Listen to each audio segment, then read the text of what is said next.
I feel like we've always had this sort of complacency and this ego and arrogance that we've got the Premier League, best league in the world. We've got some of the best players in the world, but I think with the media hype, we just think, oh yeah, we should beat these lot, we should beat these lot. But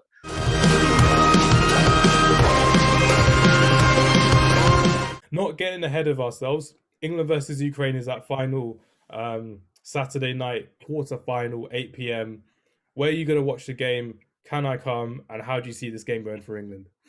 I think I'm going out for that game actually. I think it's my mum. We're doing like my mum's birthday do, so I'm gonna have to watch it on my phone. Oh Wherever no, we go to eat, it's no, gonna. that's gonna be crazy. Does the restaurant that you're going to have a TV at least? I don't know, but I might bring mine. Oh man, that's gonna be crazy. It's gonna be mental as well when you go out as well. Watching the game on your phone or just catching up on WhatsApp and however it goes. Watch our watch along. If I'm doing a watch along, just you can watch me react to it. Where I got a bit too happy the other day against Germany, but yeah, Yeah, so that clip. just a few of me going into my high notes. I never knew I could get that high.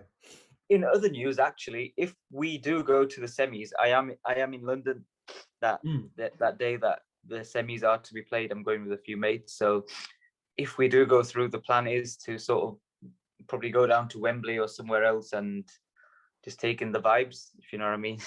Box Park, Croydon. You can be with Stormzy, celebrating with like Yes, like that.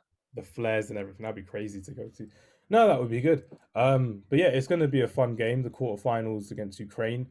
The Ukraine on paper, I've said previously that they're probably the easiest team you can face on paper. But like you said, there's no easy game in this tournament. It's not plain sailing for anyone in this tournament besides Italy, I would say.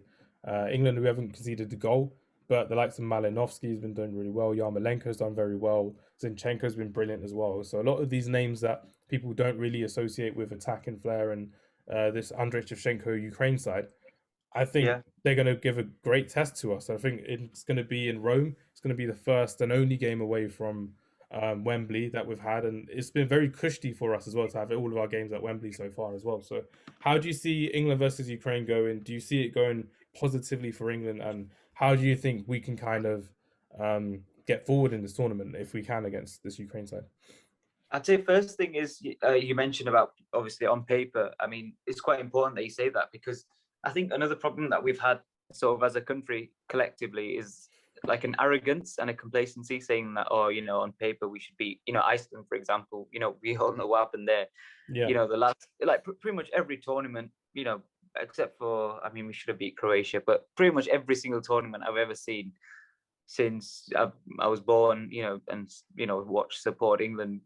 I feel like we've always had this sort of complacency and this ego and arrogance that we've got the Premier League, best league in the world. We've got some of the best players in the world, but I think with the media hype, we just think, oh yeah, we should beat these lot, we should beat these lot. But I think that's sort of changed since Southgate has come in, and that's something that I do sort of respect him for, in a sense that we are doing like thorough research on opposition, and we're not sort of just putting 11 players on the pitch and saying, oh yeah, we should just win, like playing like Gerrard and Lampard together, like something like that didn't work. Like tactically, we've been more spot on, and I think we're giving respect to opposition nations, which they deserve as well, which is something we've never done, because we'd win every game in qualifiers. We'd beat San Marino 10-0 and then beat Gibraltar like 8-0 or something, and then we'd come to even like a semi like Iceland and we just lose. Like yeah. just simple as that.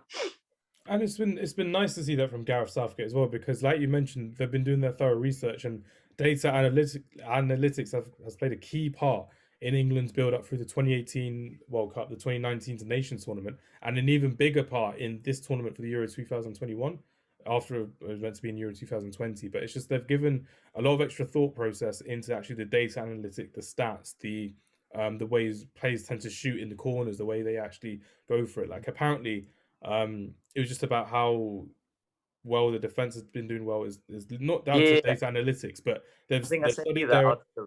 yeah, that was literally it. They've literally studied their opponents that they had in the group stages for a lot longer. So the likes of Ming, Stones, Walker, Trippier, they were a lot more comfortable against Croatia than they were back in 2018 because they had a lot more research and the players are buying into it, the staff are buying into it, which is brilliant.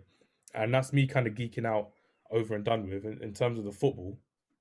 I do see a changing system again. I don't think we should go for the 3-4-3.